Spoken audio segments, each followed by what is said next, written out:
We studied about the data structure Q yesterday. Q data structure is based on the concept of first in, first out. The element that is first in the queue is always first out from the queue. अगर हम normal real life में queue की बात करें so we have the same concept. अगर queue है ये कोई यहाँ से आ रहा है तो सबसे पहले वो यहाँ पे अगर है, उसके बाद कोई आया है क्यू में बी, उसके बाद कोई आया है सी. तो अब अगर क्यू से जाने की बात होगी that is in and that is out, तो क्यू से सबसे पहले ए ही आउट होगा because he was the first one to come inside the queue. First in first out is the concept. तो अब हम स्टैक एरे से अगर क्यू को इम्प्लीमेंट करते हैं तो we have to follow this first in first out. That means कि जो एलिमेंट क्यू में पहले जाएगा वही पहले बाहर आएगा. To implement this we take an array. Integer array है जिसका मैंने नाम रख दिया है queue. It doesn't matter what a name is, उसका नाम कुछ भी हो, वो एक एरे है. अगर हमने ऐसे डिक्लेयर किया है तो इट इज एन एरे. तो इसमें 5 एलिमेंट सपोज मैं लेना चाह रही हूँ तो मेरे पास एक क्यू है जिसमें 5 लोग आ सकते हैं एक बार में. 5 elements can come in a Q. और क्योंकि ये एक एरे है तो इसमें इंडेक्सिंग वाला जो कंसेप्ट है वही काम करेगा. यानी कि अगर मुझे पहले किसी को डालना है फर्स्ट इंडेक्स पे तो इंडेक्स होती है 0.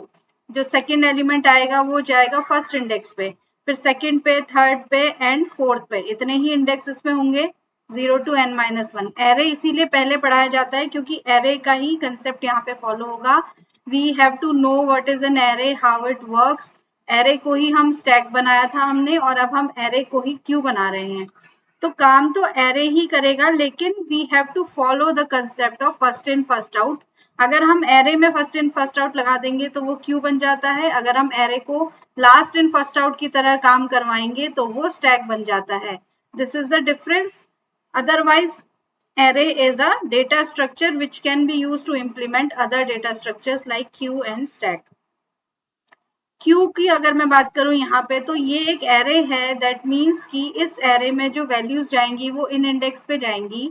Plus we have to take care of कि कौन सा एलिमेंट पहले आया था, उसके बाद कौन आया, उसके बाद कौन आया. अब जाते वक्त क्या ध्यान रखना है कि जो सबसे पहले आया था. तो to implement that we need two pointers, या पॉइंटर्स नहीं कहना चाहिए, two variables that will point out the index. 2 variables हम लेंगे. पहले का नाम होगा फ्रंट जो ये बताएगा कि इस क्यू का फ्रंट कौन है, और दूसरा एलिमेंट हम लेंगे रियर जो ये बताएगा कि इस क्यू का रियर यानी सबसे लास्ट पर्सन कौन है. और उन दोनों एलिमेंट की हेल्प से हम पॉइंट करेंगे. अगर फ्रंट में 0 है, ये इसका इंडेक्स है, तो फ्रंट में 0 है इसका मतलब ए सबसे पहला पर्सन है, फ्रंट वाला पर्सन है.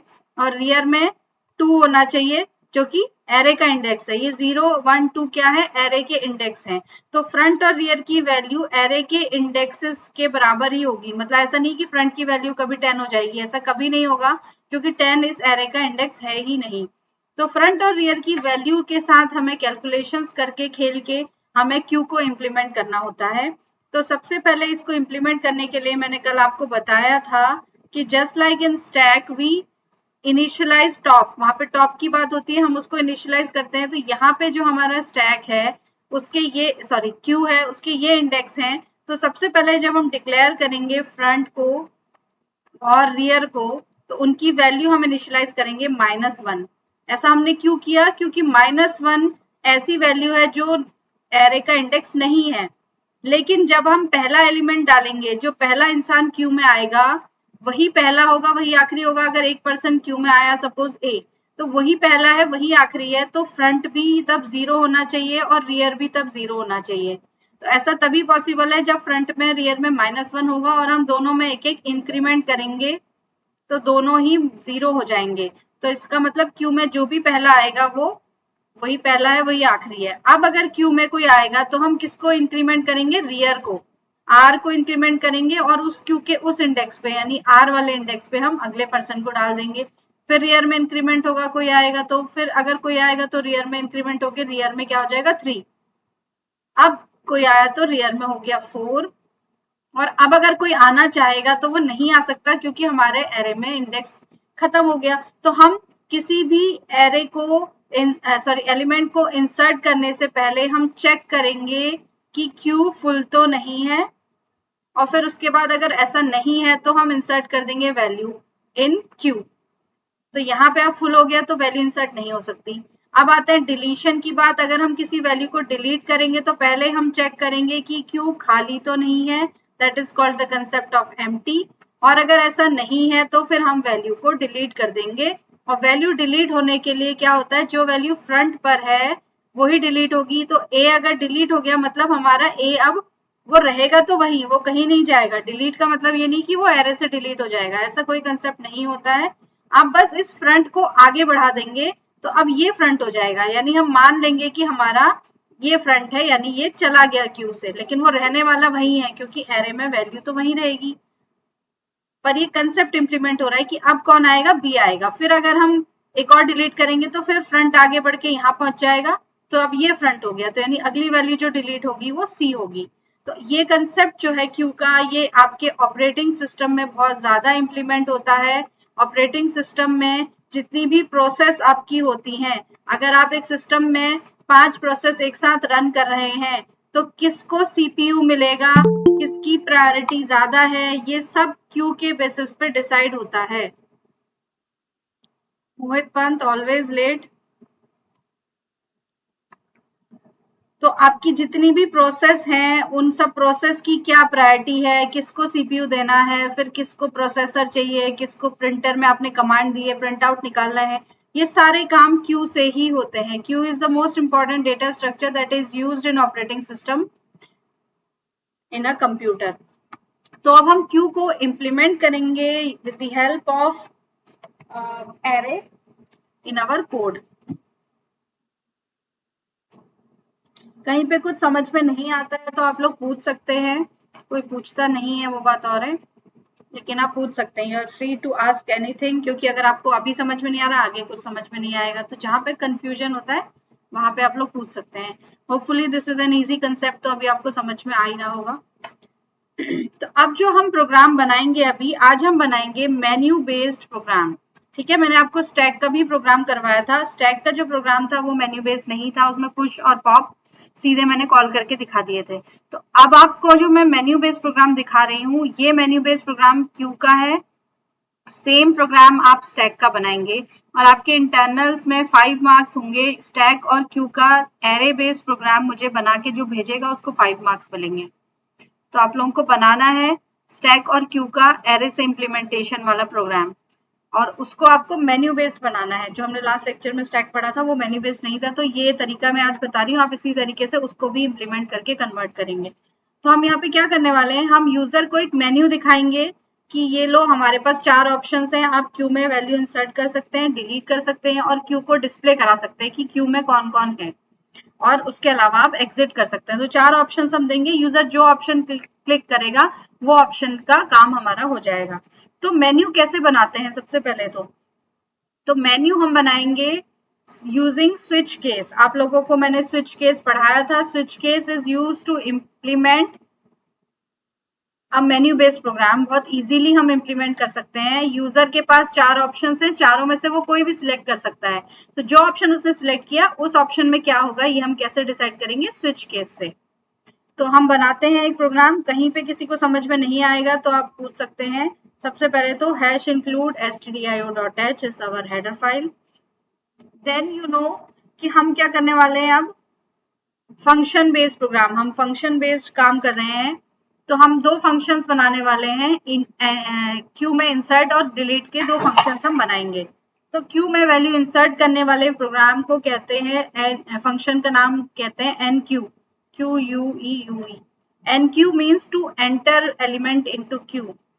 तो एक फंक्शन हम बनाएंगे जो क्यू के अंदर वैल्यू डालेगा, और एक फंक्शन हम बनाएंगे जो क्यू से वैल्यू निकालेगा, दैट इज DQ। तो ये 2 फंक्शंस हमारे होंगे जो हम बनाएंगे। तो अभी हमने उनका प्रोटोटाइप दिया है, दिस इज कॉल्ड प्रोटोटाइप। मैंने यूज करने से पहले बता दिया कि मेरे प्रोग्राम में 2 ऐसे फंक्शंस मिलेंगे कंपाइलर को।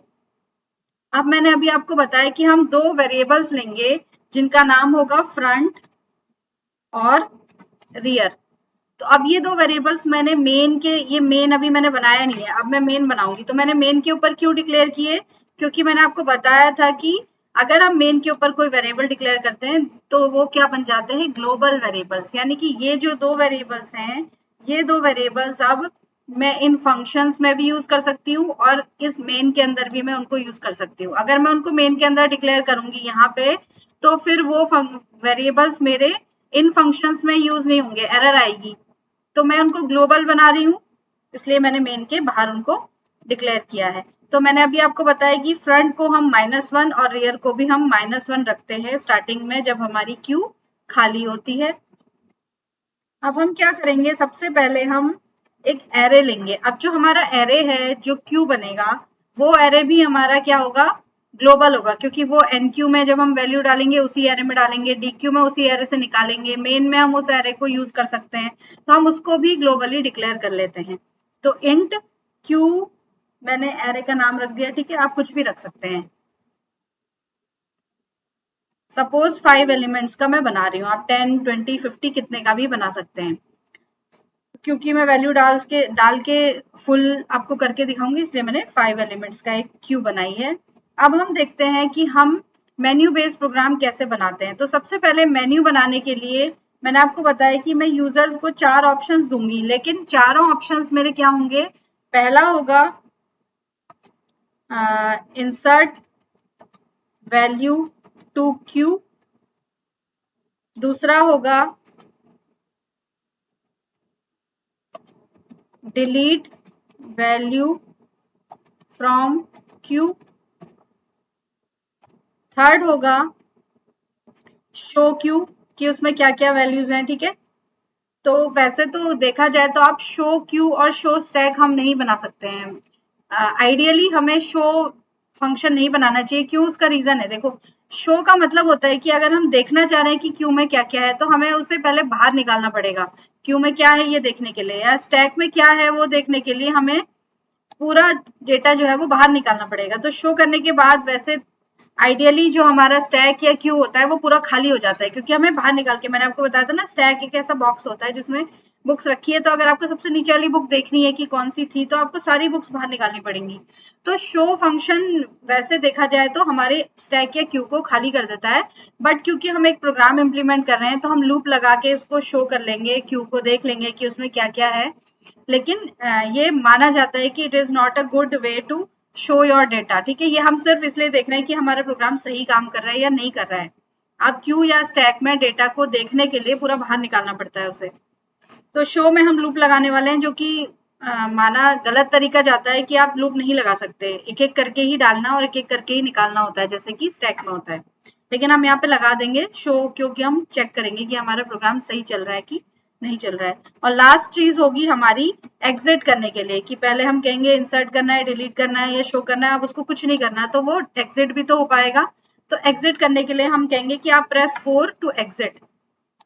तो ये केबीसी की तरह जो 4 ऑप्शंस यूजर को मिलने वाले हैं, ये लूप में मिलने वाले हैं। मतलब कि जब तक यूजर 4 नहीं प्रेस करेगा वो एग्जिट नहीं कर पाएगा हमारे प्रोग्राम से। तो इसका मतलब है मैं लूप में लगाऊंगी इनको, इन वैल्यूज को, इस मेन्यू को हम लूप में शो करेंगे, और लूप में 4 ही प्रेस करने का ऑप्शन, 4 के अलावा आप एग्जिट ही नहीं करवा सकते यूजर को। तो इसका मतलब मैं क्या, कौन सा लूप लगाऊंगी, व्हाइल लूप, क्योंकि मेरे पास ना कोई कंडीशन है, ना कोई इंक्रीमेंट डिक्रीमेंट है, ना कोई स्टॉपिंग कंडीशन है। स्टॉपिंग कंडीशन सिर्फ ये है कि जब 4 प्रेस होगा। तो मैं व्हाइल में क्या कंडीशन लिखूं, यहाँ पे व्हाइल में हमें ऐसी कंडीशन लिखनी होती है जो ट्रू होती है, तब हम व्हाइल के अंदर जाते हैं। ये बात सबको पता है कि व्हाइल लूप के अंदर हम कब जाते हैं, जब हमारी कंडीशन ट्रू होती है।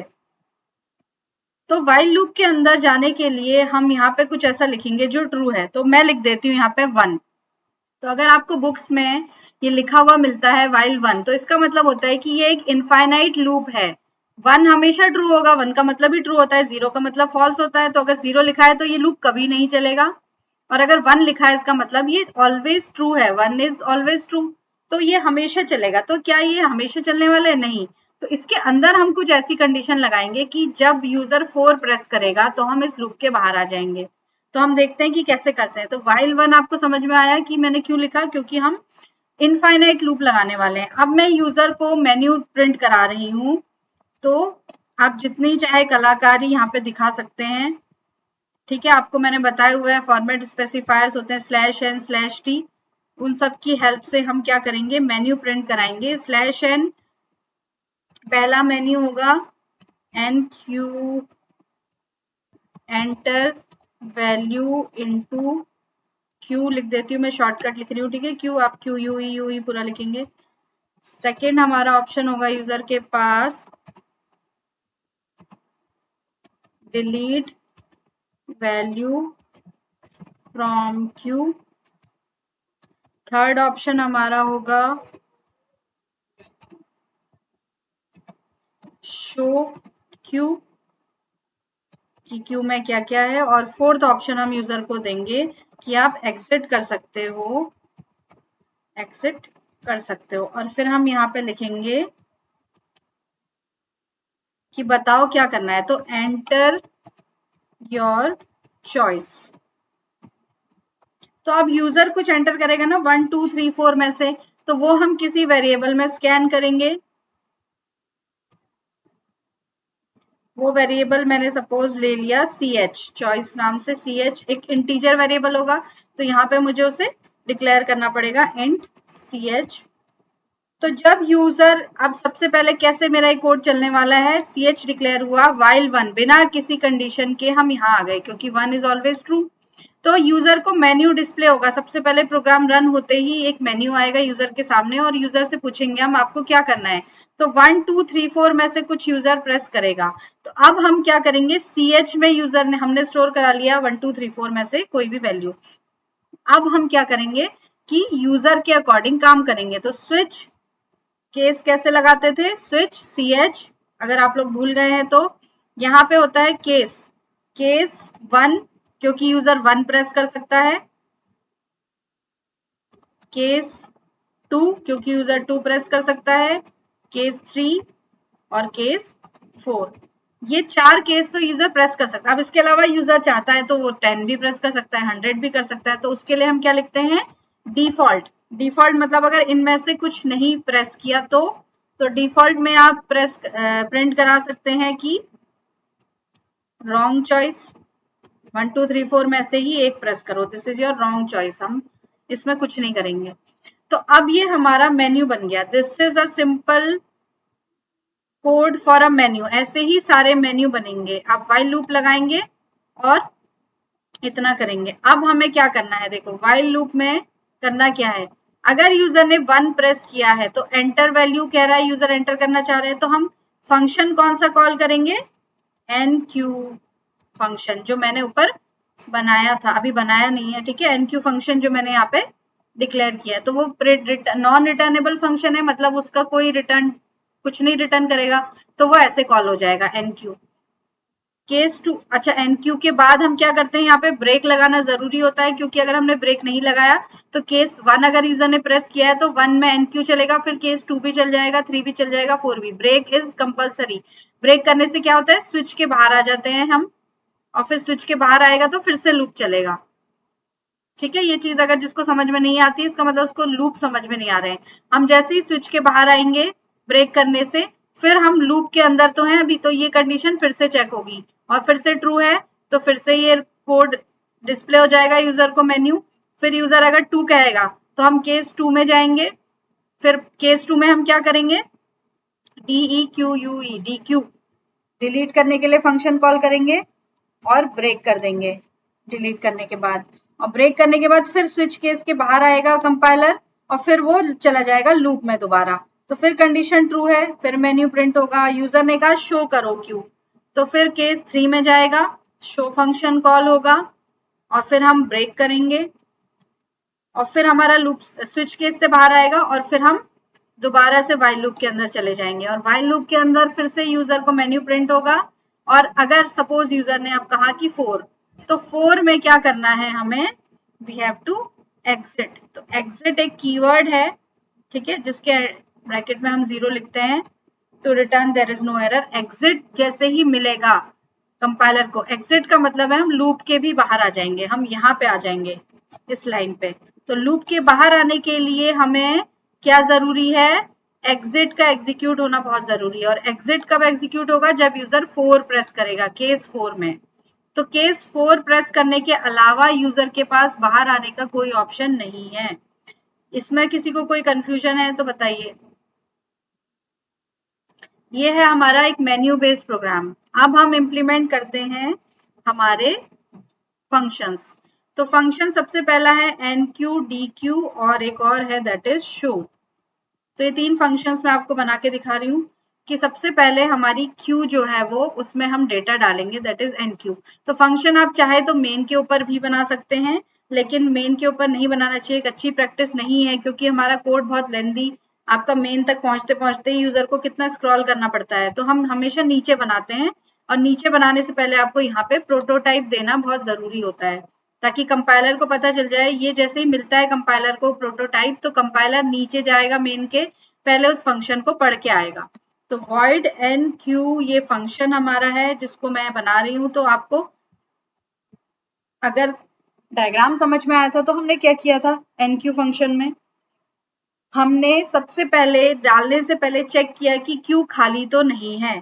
तो क्यू खाली होने की कंडीशन क्या थी, if front equals to rear equals to -1। अगर फ्रंट भी -1 है, सॉरी क्यू खाली होने की कंडीशन में बता रही हूँ आपको। तो क्यू खाली होने की कंडीशन है कि अगर हमारा, हाँ फ्रंट इक्वल्स टू, ठीक है, फ्रंट भी -1 है, रियर भी -1 है, तो हमारी क्यू खाली है।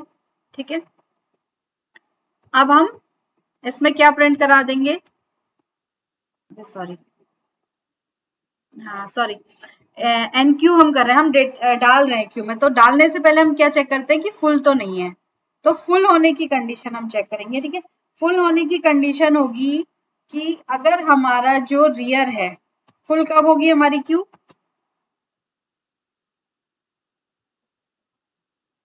फुल कब होगी बताओ, जब हमारा रियर जो है वो बढ़ते बढ़ते कहाँ पहुंच जाएगा, मैक्सिमम इंडेक्स पे। ऐसे ही हमारा टॉप में भी, स्टैक में भी था। तो मैक्सिमम इंडेक्स क्या है हमारा, 4 है। तो अब हम 4 नहीं लिखेंगे, हम कोड में हम क्या लिखेंगे, रियर इक्वल्स टू अगर मैक्स -1, और मैक्स क्या है, मैक्स हमारा होता है क्यू, क्यू का जो मैक्सिमम साइज है जिसको हम कहते हैं, जो हमारे यहाँ पे 5 है। ठीक है, तो अब 5 को अब मैक्स अगर मुझे करना है, मुझे 5 एक वेरिएबल लेना है मैक्स, और उस मैक्स की वैल्यू 5 ही होनी चाहिए। ऐसा कैसे हो सकता है, या तो आप उसे डिक्लेयर करो इंट मैक्स असाइंड, ऐसे करो, एक तरीका ये होता है। ठीक है, कि मैंने मैक्स को 5 कर दिया। एक तरीका होता है हैश डिफाइन, डिफाइन एक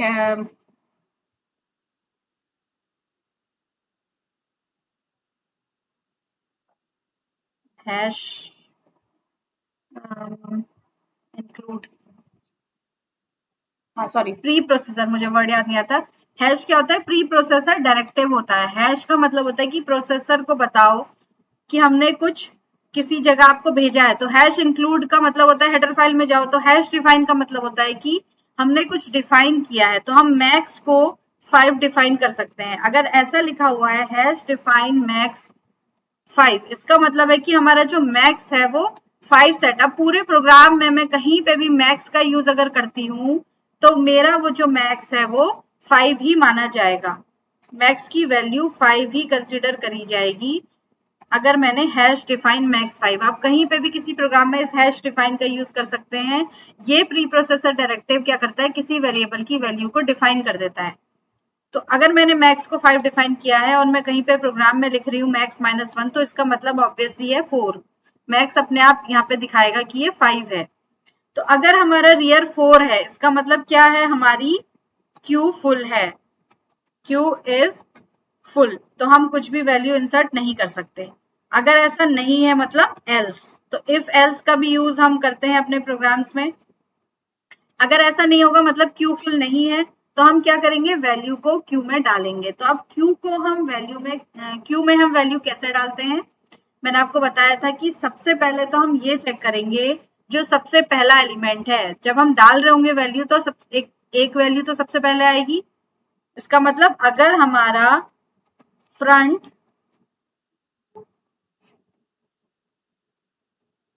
सबसे पहले अगर हमारा फ्रंट क्या है, -1 है, अगर हमारा फ्रंट -1 है, जब हम वैल्यू इंसर्ट कर रहे हैं क्यू में, तो तब अगर ऐसा है तो फ्रंट को क्या कर दो, इंक्रीमेंट करके 0 कर दो। ऐसा हर बार तो होगा नहीं, ठीक है। जब ये डायग्राम में देखो, जब हमारा क्यू में डेटा आएगा तो सिर्फ पहली बार ही ऐसा होगा। जब हम क्यू में डेटा इंसर्ट करेंगे तो सिर्फ पहली बार में जब हमारी क्यू खाली है तो फ्रंट में -1 है, रियर में -1 है। अभी जब वैल्यू आई है तो तब हमारे फ्रंट में -1 है, तब हम फ्रंट में 0 कर देंगे, ये हमारा फ्रंट हो जाएगा 0। अब इसके बाद लेकिन जब भी डेटा आएगा तो हमें फ्रंट को फिर 0 या प्लस करने की जरूरत नहीं है, सिर्फ पहली बार में हम फ्रंट को प्लस करते हैं। अब जब भी डेटा आएगा वो यहाँ जाएगा तो फ्रंट वहीं पर ही रहेगा। तो हमने इफ कंडीशन इसीलिए लगाई कि अगर हम इंसर्ट कर रहे हैं डेटा क्यू में और पहली बार में हमारा जो फ्रंट है वो -1 है तो फ्रंट में 0 कर दो या प्लस कर दो, एक ही बात है। तो ये इफ कंडीशन सिर्फ पहली बार में ही चलेगी, उसके बाद ये नहीं चलेगी। अब इसके नीचे का कोड जो हर बार चलेगा वो क्या है कि हमें कोई वैल्यू यूजर से लेनी है। सपोज यूजर को 5 डालना है तो हम यूजर से वो वैल्यू किसी वेरिएबल में स्टोर कराएंगे, ठीक है। और फिर उस वैल्यू को हम क्या करेंगे, यहाँ डाल देंगे। तो अब यहाँ डालें चाहे यहाँ डालें, वो वैल्यू कौन किस में जाएगी, पहले रियर में एक इंक्रीमेंट होगा, यानी रियर अब हो जाएगा 0 और वैल्यू यहाँ जाएगी। अगली बार जब आएगा तो रियर में फिर इंक्रीमेंट होकर रियर 1 हो जाएगा, यहाँ जाएगी। अगली बार जब आएगा रियर में इंक्रीमेंट होकर 2 हो जाएगा और वैल्यू यहाँ जाएगी। तो इंसर्ट प्रोग्राम में या फंक्शन में हमें बेसिकली करना क्या है, सबसे पहले यूजर से वैल्यू लेनी है, एंटर वैल्यू टू इंसर्ट, और वो वैल्यू हम कहीं पे स्टोर कराएंगे। सपोज मैंने ले ली एक वेरिएबल में स्टोर करा ली %d, एड्रेस ऑफ वैल, और फिर वो वैल्यू मुझे कहाँ डालनी है, पहले तो मुझे करना है रियर को इंक्रीमेंट।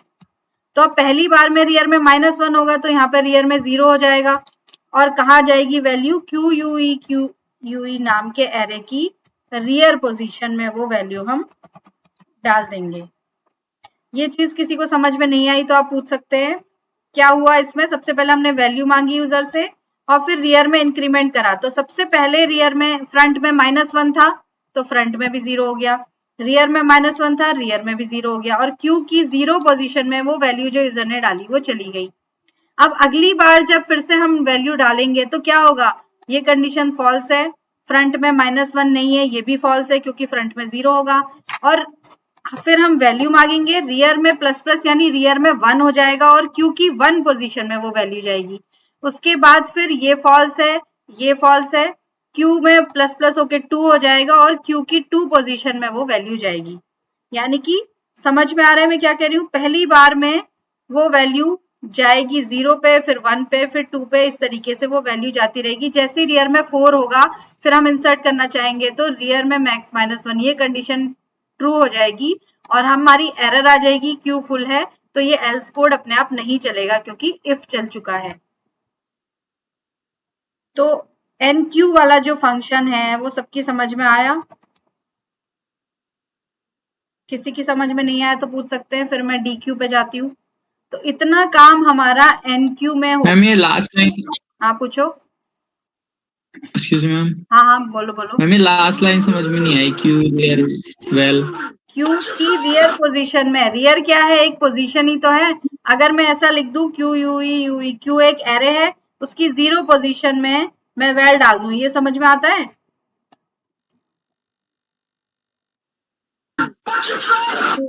है ना, क्यू की 0 पोजीशन में मैंने वेल डाल दिया। अब अगली बार जो डेटा आएगा वो कहाँ जाना चाहिए, वो जाना चाहिए 1 पोजीशन में, फिर जाना चाहिए 2 में, फिर 3 में। तो मैं यहाँ पे 0 1 2 इंडेक्स ना लेके मैंने क्या ले लिया, एक वेरिएबल ले लिया जिसका नाम है rear. Rear is a variable. तो ये समझ में नहीं आया तो डायग्राम में देखो, डायग्राम में मैंने इसीलिए पहले ही बताया 2 बार कि हम सबसे पहले जो हमारा एरे होता है जो कि जिसको हमें क्यू बनाना है उसको हम डिक्लेयर करते हैं, और उस एरे में चाहे वो कितना ही बड़ा हो उसमें इंडेक्स तो 0 से ही स्टार्ट होगा। उसके आगे कितने भी इंडेक्स हो सकते हैं। तो सबसे पहले जो हमारे जो वैल्यू जानी है क्यू में, वो पहले यहाँ जानी है, फिर यहाँ जानी है, फिर यहाँ जाएगी, फिर यहाँ। तो कहने का मतलब है कि एक इंडेक्स है जो इंक्रीमेंट होता रहेगा। इस एरे का नाम अगर मैं ARR ले लूं, तो एरे का जो भी इंडेक्स होगा वो पहले 0 होना चाहिए, फिर 1, फिर 2, फिर 3, फिर 4, जब हम वैल्यू डाल रहे हैं तब। तो इसकी जगह मैं एक वेरिएबल ले लूंगी जो पहले 0 होगा तो वैल्यू 0 पे जाएगी, फिर वो 1 होगा, फिर वो 2 होगा। समझ में आ रहा है? तो वो वेरिएबल है रियर, उसका नाम है रियर। उसकी वैल्यू सबसे पहले -1 होती है, क्योंकि हमारे एरे में -1 नाम का कोई इंडेक्स नहीं होता। और उसका फायदा ये है कि जब सबसे पहले अभी हमारी क्यू खाली है तो फ्रंट भी -1 है, रियर भी -1 है। जैसे ही कोई वैल्यू आई, सपोज आई 10, तो 10 वैल्यू यहाँ जानी है, उसके लिए हम पहले रियर में करेंगे इंक्रीमेंट, रियर में करेंगे प्लस प्लस। तो रियर में -1 से प्लस प्लस होके क्या हो जाएगा, 0 हो जाएगा, एक इंक्रीमेंट। तो अब हम एरे की रियर पोजीशन में डाल देंगे वैल, तो यहाँ चला गया 10 0 पोजीशन में, ये हमारा रियर बन गया।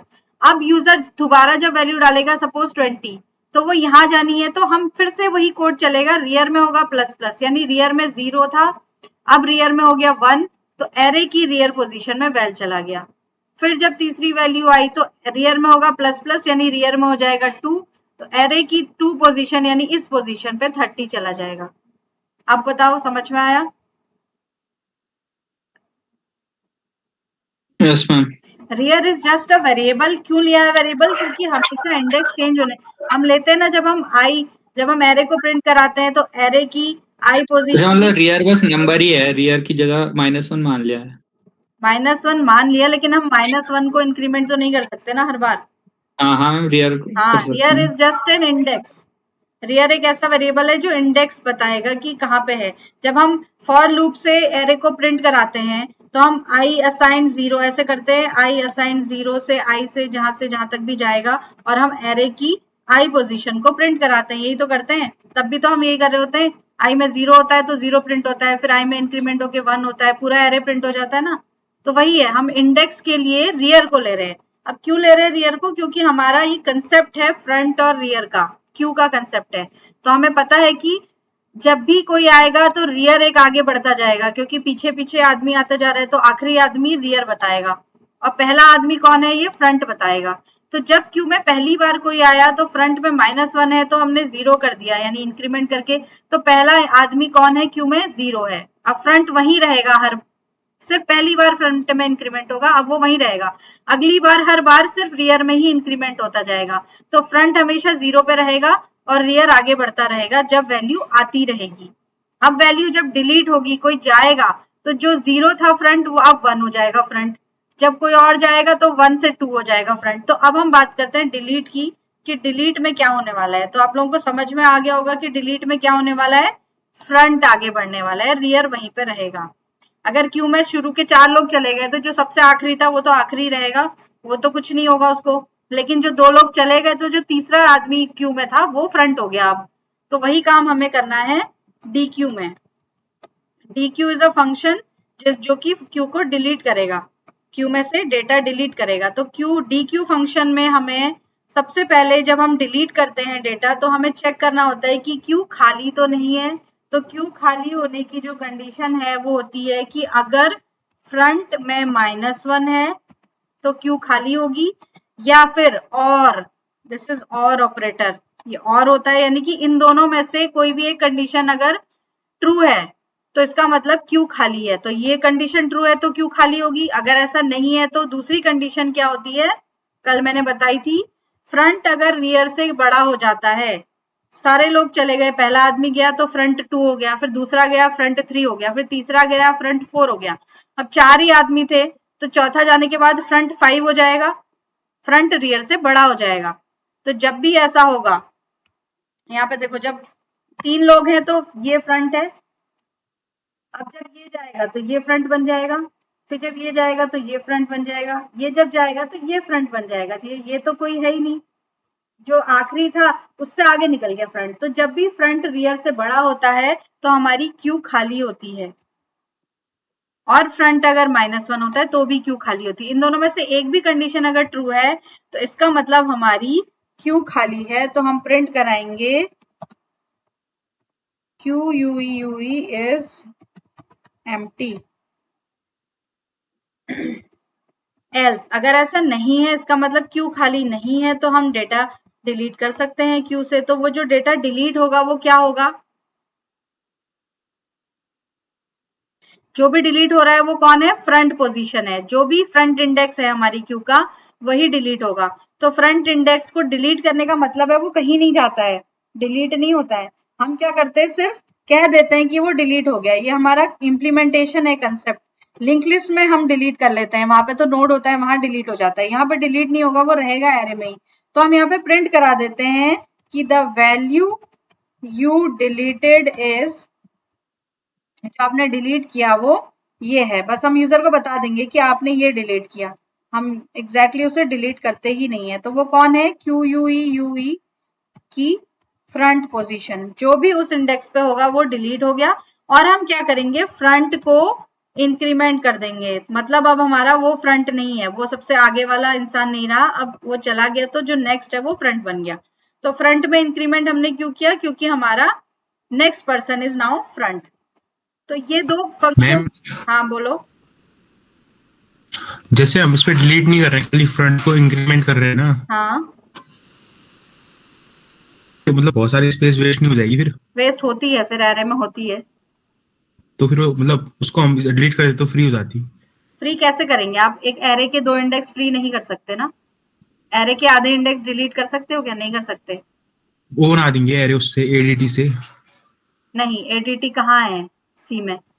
हम सी से इम्प्लीमेंट कर रहे हैं ना। हम लिंक लिस्ट में ऐसा कर सकते हैं, लिंक लिस्ट में हम उस नोड को डिलीट कर देंगे जो चला गया, वहां पे कर सकते हैं हम ऐसा। तो ये एरे की लिमिटेशन तो है। एरे की लिमिटेशन है कि 5 में आपका फुल हो गया, जबकि हमारे पास तो इतनी रैम पड़ी है। तो लिंक लिस्ट में हम हजारों नोड्स बना सकते हैं, कोई लिमिटेशन नहीं है। और एरे में यही कमी है कि वो फुल हो जाएगा, जबकि हमारे पास तो स्पेस है। अभी मैं बताऊंगी आगे, ठीक है। तो इसको अभी इतना ही समझो कि डिलीट नहीं कर सकते हम, आप एरे के आधे इंडेक्स डिलीट नहीं कर सकते। This is the limitation of array. Array सबसे सिंपल डेटा स्ट्रक्चर है जिसकी हेल्प से हम क्यू और स्टैक को इम्प्लीमेंट कर सकते हैं, पर ये इसकी लिमिटेशंस हैं, इसीलिए तो हम लिंक लिस्ट से करते हैं। We prefer link list always, but मैं आपको इसलिए नहीं बता रही क्योंकि अभी लिंक लिस्ट ही समझ में नहीं आ रही, आप लोग इम्प्लीमेंट नहीं कर रहे हैं। 2 या 3 को आई है, मैं बताऊंगी, उसको भी लिंक लिस्ट से भी हम करेंगे। तो अब हम शो फंक्शन पे आ रहे हैं। शो फंक्शन में मैं क्या करूंगी, सिंपल मैं क्यू को लूप लगा के प्रिंट करा दूंगी। तो लूप कहाँ से कहाँ तक लगेगा बताओ? मेरी जो क्यू है वो कहाँ से कहाँ तक है, क्यू में जो वैल्यूज हैं वो कहाँ से कहाँ तक है। सपोज ये मेरी क्यू है,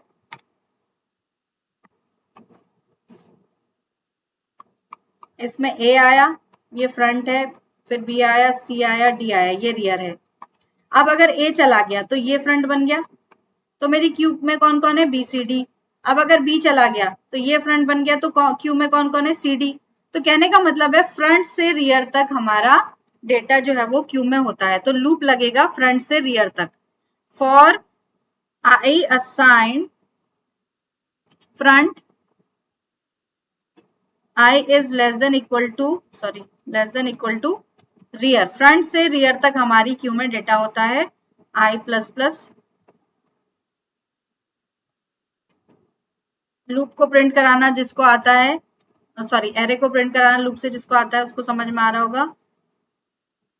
परसेंटेज डी क्यू यू का I index, this is the I index of array, यानी क्यू, सॉरी क्यू का हमारा जो इंडेक्स है वो है आई। और मैं यहाँ पे लिख देती हूँ कि we have these persons in these elements in QUE। persons नहीं लिखा क्योंकि हमारा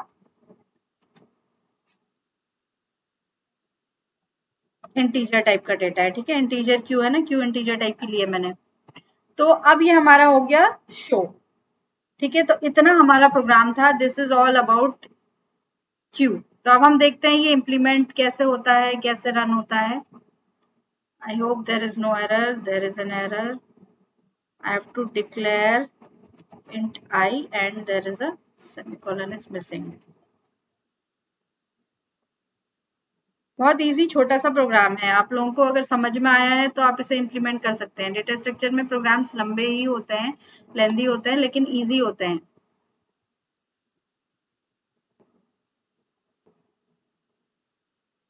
see this is the menu, ये हमारा मेन्यू है। मेन्यू है first enter value into Q, delete value from Q, show Q, exit. तो एंटर योर चॉइस, तो मैंने कहा 1, तो 1 अगर मैं प्रिंट करूंगी तो पूछेगा एंटर वैल्यू टू इंसर्ट। 1 में क्या हुआ होगा, स्विच केस ने कॉल किया होगा किसको, एनक्यू फंक्शन को, और एनक्यू फंक्शन में मैंने लिखा हुआ है कि पहले चेक करो क्यू फुल तो नहीं है, तो अभी तो नहीं है फुल, तो फिर वो पूछेगा, फ्रंट ने उस फ्रंट को 0 कर दिया होगा और यहाँ पे हमसे पूछ रहा है कि क्या वैल्यू डालनी है क्यू में। तो सपोज मैंने वैल्यू डाली 10, एंटर, फिर से मेन्यू आ गया, देखो फिर से मेन्यू आ गया। अब वो पूछेगा enter value into Q, delete करना है क्या करना है, तो मैंने फिर से कहा कि मुझे फिर से एंटर करनी है, मैंने कहा 20, मैंने फिर से वैल्यू एंटर करी 30। तो अब मेरी क्यू में कितनी वैल्यूज है, 10 20 30। तो मैं शो करती हूँ क्यू को, 3 करा मैंने, तो क्या प्रिंट हुआ 10 20 30। ये एलिमेंट्स है मेरी क्यू में, कौन है 10 20 30। अब अगर मैं डिलीट करती हूँ तो क्यू से कौन बाहर जाना चाहिए, 10 को जाना चाहिए क्योंकि वो सबसे पहले आया था। तो मैं 2 ऑप्शन लेती हूँ और उसने कहा द वैल्यू डिलीटेड इज 10। 2 करते ही उसने मुझसे नहीं पूछा कि क्या डिलीट करना है, क्योंकि we don't have any choice. Stack में जो सबसे पहले लास्ट में आता है वही डिलीट होता है, और क्यू में जो सबसे पहले आता है वो डिलीट होता है। तो 2 में उसने मुझसे कुछ नहीं पूछा, बस 2 कहते ही उसने कहा the value you deleted is 10। मैंने फ्रंट वैल्यू, यहाँ पे फ्रंट होगा, ये एफ फ्रंट होगा मेरा, ये रियर था, तो फ्रंट डिलीट हो गया, 10 डिलीट हो गया। अब अगर मैं क्यू को प्रिंट कराऊंगी थर्ड ऑप्शन से, तो क्या प्रिंट होगा 20 30। अब मैं वैल्यू फिर से डालती हूँ, इसमें मैंने डाला सपोज 50। तो अब मैं फिर से शो करती हूँ तो क्या प्रिंट होगा 20 30 50, 20 30 50। अब मैं डिलीट करती हूँ तो क्या होगा, 20 डिलीट हो गया, क्यू में क्या बचा 30 50। अब मैं फिर से डिलीट करती हूँ तो क्या डिलीट होगा 30 डिलीट हो गया। अब मैं फिर से डिलीट करती हूँ, क्या डिलीट होगा 50 डिलीट हो गया। अब मैं फिर से डिलीट करूँ तो क्या आएगा, error Q is empty, message आया क्यू इज एम्प्टी। और अगर मैं वैल्यू इंसर्ट करती जाऊंगी, जब फुल हो जाएगी तो मैसेज आएगा क्यू इज फुल। तो ये एक मेन्यू बेस्ड प्रोग्राम है जिसमें हमने सिंपल एक एरे का मैंने क्यू का मेन्यू बनाया, जिसमें हमने यूजर को 4 ऑप्शंस दिए। यूजर ने 1 कहा तो वैल्यू पूछी क्या इंसर्ट करनी है, वो इंसर्ट हो गई। फिर 20 30 इंसर्ट करने के बाद मैंने प्रिंट कराया 10 20 30। फिर मैंने डिलीट करा तो क्या डिलीट हुआ 10, क्योंकि सबसे आगे वही था। फिर मैंने वैल्यूज डाली, प्रिंट कराई, तो 20 30 मेरी क्यू में प्रिंट हो गया। तो this was a simple program of queue जो हमने एरे से इंप्लीमेंट करी। ठीक है, फिर से रन करके मैं आपको दिखाती हूँ इसको। क्लियरली देखिए, enter value into Q, suppose मैं कहूँ कि डिलीट करनी है मुझे, ठीक है, मैंने कहा 2, तो क्या डिलीट होगा क्यू में से, कुछ है ही नहीं क्यू में, तो क्या आएगा क्यू इज एम्प्टी। आप इंसर्ट करने से पहले डिलीट करो, क्यू एम्प्टी है। अब अगर मैं इसको फुल करके दिखाऊं तो 1, मैंने कहा एंटर वैल्यू इनटू क्यू, तो उसने पूछा क्या वैल्यू डालनी है 10। फिर मैंने बोला 1 2 20 डाली, फिर मैंने कहा 1 30 डाली, फिर मैंने कहा 1 40, फिर मैंने कहा 1 50, फिर मैंने कहा 1। तो वो कह रहा है क्यू इज फुल। अब उसने मुझसे वैल्यू टू इंसर्ट नहीं पूछा कि क्या डालना है बताओ, उसने पहले ही कह दिया क्यू फुल हो गई है, अब आप नहीं डाल सकते।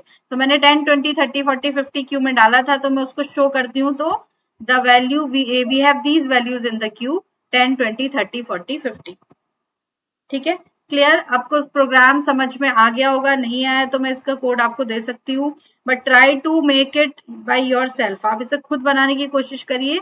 छोटा सा प्रोग्राम है, आपको लग रहा होगा कि ये बहुत लेंदी है, लेकिन इसमें कंसेप्ट वही है। आपको व्हाइल लूप आना चाहिए, आपको स्विच केस आना चाहिए, और फंक्शंस बनाने आने चाहिए। बाकी सिंपल कंडीशंस जो मैंने आपको डायग्राम में समझाया वही चीजें मैंने यहाँ पे कोड में बनाई थी। सबसे पहले हमारा -1 होता है, उसके बाद हमारा किसमें इंक्रीमेंट होगा, ये आपका डिपेंड करेगा आपकी फंक्शन पे कि आप क्या फंक्शन उसमें इंप्लीमेंट करेंगे। जब क्यू है तो फ्रंट में -1 है, रियर में -1 है, और ये हमारे इंडेक्स हैं। तो सबसे पहली बार कोई आएगा 10, तो हमें चेक करना है इंसर्ट में सबसे पहले अगर कोई आ रहा है तो अगर फ्रंट में -1 है तो आप उसको 0 कर दो या प्लस प्लस कर दो, एक ही बात है।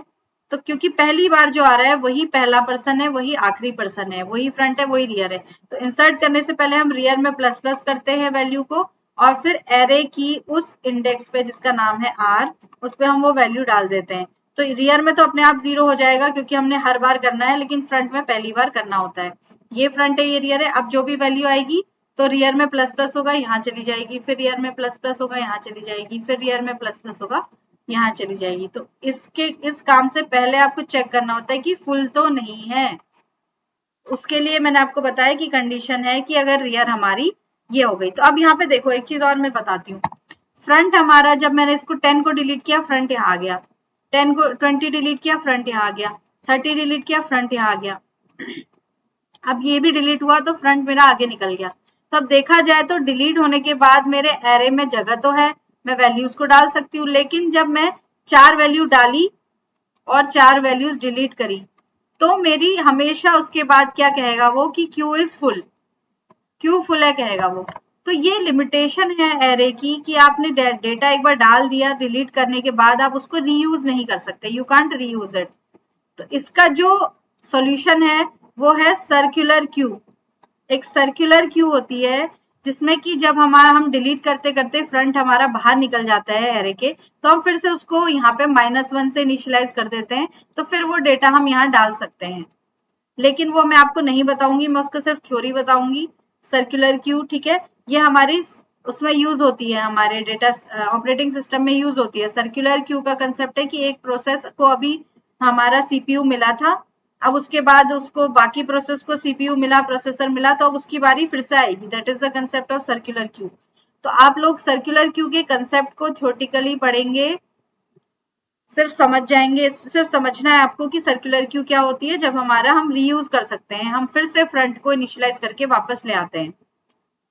तो अब हम यहाँ पे 10 था तो वैल्यू दोबारा डाल के 30, 40, 50 डाल के उसको ओवरराइट कर रहे हैं हम बेसिकली, तो हम यूज कर सकते हैं एरे को। लेकिन फिर भी ये एक लिमिटेशन है, एक कमी है एरे में जो लिंक लिस्ट में नहीं होती है। तो link list is the best data structure to implement stack and array in which we don't have any limitations.